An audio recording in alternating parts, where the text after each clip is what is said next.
हाय बच्चों, good morning. हम आपको क्वेश्चन नंबर आज आंसर पेपर मैथ का क्लास 10th का स्टार्ट कर रहे हैं। कौन सा क्वेश्चन है? Question number 5। कौन सा कोड है? 2023 का है सन और 822 DX कोड का है। तो आइए हम लोग लगाते हैं वो विकल्पी, जिसे आप जानते हैं 20 नंबर है। हमारे जो क्वेश्चन नंबर 5 है, इसके पहले वीडियो में 1 से लेकर 4 तक मैंने सॉल्व किया है। आज कौन सा क्वेश्चन करना है? 5वां। क्या लिखा है? द्विघात समीकरण 3x² minus 12x plus m तो मूल इसके बराबर है, तो m का मान ज्ञात कीजिए। क्या अगर इसके मान बराबर है तो हमें क्या निकालना है? m का मान निकालना है। इसमें 3 बातें आती हैं, आपको याद रखना। अभी जो मूल बराबर है उसके लिए लगाते हैं। सबसे पहले हम क्या करते हैं, देखो मैंने क्वेश्चन लिख लिया है। इससे हम लोग ax² plus bx plus c is equal to 0 से क्या कर रहे हैं? कंपेरिजन कर लेते हैं। तुलना करने पर तुलना करते हैं तो a इज इक्वल टू कितना होता है? 3, b इज इक्वल टू कितना हो जाता है? -12 और c इज इक्वल टू हो जाता है m। हम लोग इसे विविक्तर से भी यूज करते हैं, लेकिन यहाँ हमारे मूल बराबर है। मूल बराबर होने का मतलब है b² - 4ac is equal to 0 होता है। इसमें 3 कंडीशनें हैं। इस सवाल के बाद मैं आपको बता दे रहा हूँ कौन कौन कंडीशनें होती हैं। इसके बाद बच्चों आप क्या करेंगे? यहाँ आपको b की वैल्यू कितना है? -12 है। इसका स्क्वायर करेंगे, यहाँ 4 है। a की वैल्यू कितना है? 3 और c की वैल्यू कितना है जी? m is equal to 0। 12 की स्क्वायर करो कितना आएगा? 144 आएगा। और 4 3 12m, ये क्या हो जाएगा? 12m is equal to 0। 44 उधर चला जाएगा, माइनस में हो जाएगा, तो -12m इज इक्वल टू -144 और m इज इक्वल टू हो जाएगा -144 अपान कितना होगा? -12। माइनस माइनस प्लस, और 12 बराबर में कितना होगा? 144। इसका मतलब है m की जो वैल्यू आई है कितना आया जी? 12। एक नंबर का प्रश्न था, आपका ऑप्शन नंबर डी सही हो जाएगा। ओके, आपको क्वेश्चन को अब मैंने यहाँ आपको सीधे सीधा लिखा है, आप इसको स्क्रीनशॉट देख लेंगे। ओके,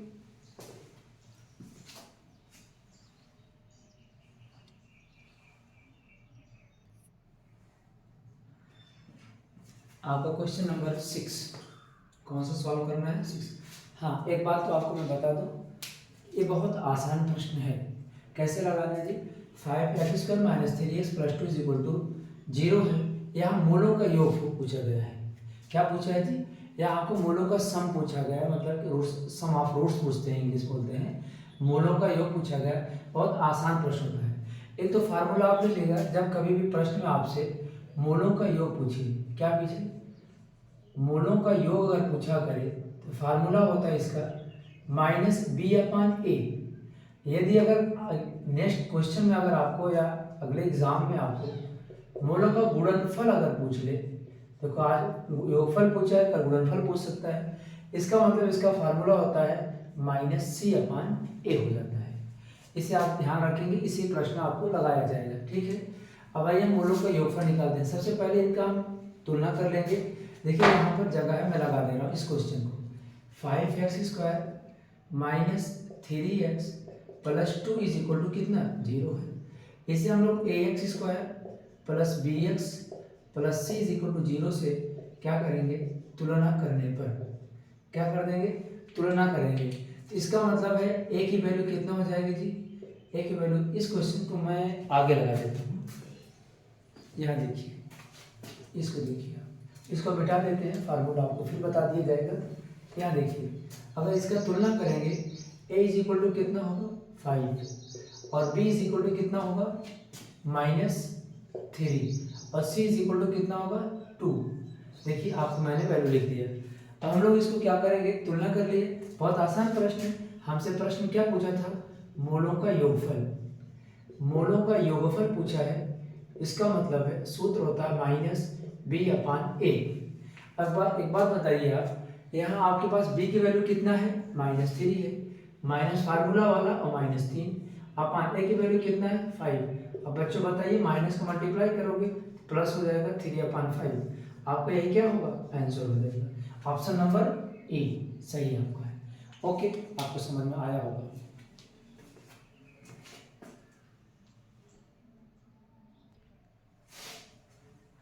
आपका क्वेश्चन नंबर 7। क्वेश्चन नंबर 7, युगपत समीकरण x plus 2y is equal to 70 और 2x plus lambda y is equal to 35 का कोई हल नहीं है तो लेमडा का मान ज्ञात कीजिए।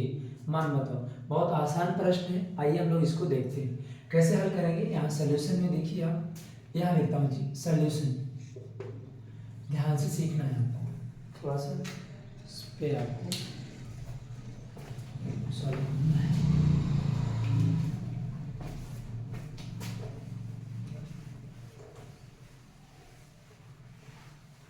आइए हम लोग देखते हैं क्वेश्चन क्या लिखा है। x प्लस 2y, प्रश्न लिखा है x plus 2y is equal to x plus 2y is equal to 70। क्या लिखा है x plus 2y is equal to 70।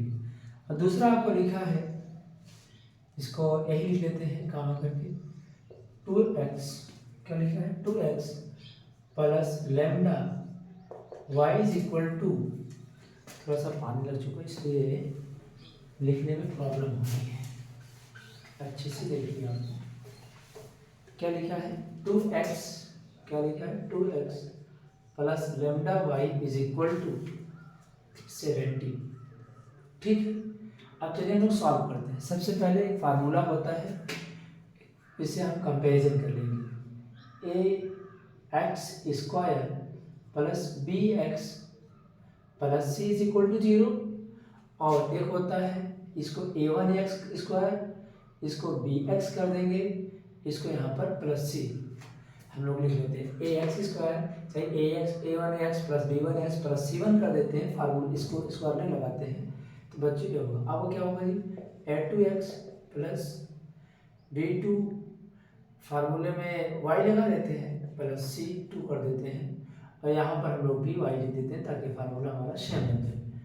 अब इसका मतलब यहाँ a1 की वैल्यू कितना है, जहाँ कुछ नहीं होता है वहाँ पर 1 होगा, b1 इज इक्वल टू क्या होगा 2 होगा, और c1 इज इक्वल टू क्या होगा 70 होगा।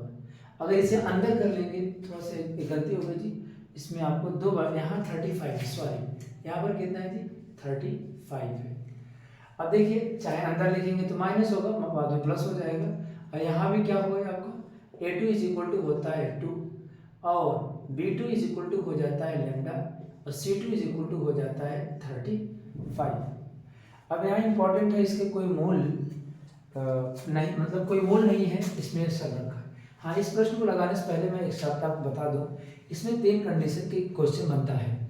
अब तो आपका प्रश्न आसान होगा, क्या रखेंगे a1 अपान a2 और b1 upon b2 c1 upon c2। यहाँ पर a1 की वैल्यू कितना है जी 1 है, इसको रखें 1, और a2 का वैल्यू कितना है 2 इज इक्वल टू, और यहाँ हमारे पास b1 की वैल्यू कितना है 2 है, और b2 की वैल्यू कितना है लेमडा, और c1 अपान c2 की वैल्यू कितना है 70 अपान 35। इन्होंने कहा कोई मूल नहीं है, इसका मतलब है जो b1 अपान b2 है is equal to c1 upon c2 does not is equal to है, मतलब b1 और b2 c1 अपान c2 अपन में इक्वल नहीं है, तो यहाँ भी होगा। अब बस हमें बहुत आसान से फॉर्मूला है, इसे तो कंपेरिजन कर नहीं सकते कि इसके इक्वल नहीं है, हम लोग इन्हीं को दोनों लगाएंगे, इसका मल्टीप्लाई इसमें करेंगे, इसका मल्टीप्लाई करेंगे। यहाँ लेमडा इज इक्वल टू क्या हो जाएगा अपान 4, आपको क्या हो जाएगा आंसर सही हो जाएगा, ऑप्शन नंबर डी सही होगा। हाँ, एक बात और बता दें, इसमें एक आसान आपको तैयार कर लेना है, 3 कंडीशनें होती हैं, क्या क्या, ध्यान से देखिए, a1 अपान a2, b1 upon b2, c1 upon c2।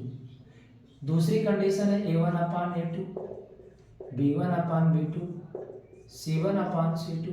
तीसरी कंडीशन है a1 अपान a2, b1 upon b2, c1 upon c2। इसका मतलब ये दोनों सारे बराबर होंगे, और इसमें दूसरा बराबर नहीं होगा, इसमें तीसरा बराबर नहीं होगा।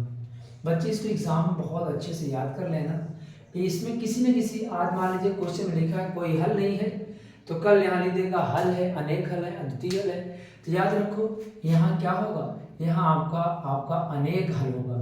जब आपको तीनों बराबर आ जाएगा, इसका नियम है ये क्या होंगे अनेक हल होंगे। यहाँ क्या होगा अद्वितीय हल होगा। क्या हल होगा अद्वितीय हल है, यहाँ क्या बोलेंगे हम लोग, कोई हल नहीं है। तीनों फार्मूला याद कर लेना, कभी न कभी आपको क्वेश्चन में एग्जाम में जरूर मिलेगा। कोई हल नहीं है। तीन कंडीशनें हैं, मतलब कि जब तीनों इक्वल होंगे तब अनेक हल है। जब a1/a2 does not is equal to b1/b2 तो अद्वितीय हल है, मतलब दो ही हल मिलेगा। और यहाँ जब a1/a2 does not is equal to c1/c2 तो मतलब ये दोनों आपस में इक्वल लेकिन बराबर नहीं है, तो यहाँ आपको कोई हल नहीं होगा जो आपसे प्रश्न पूछा गया था।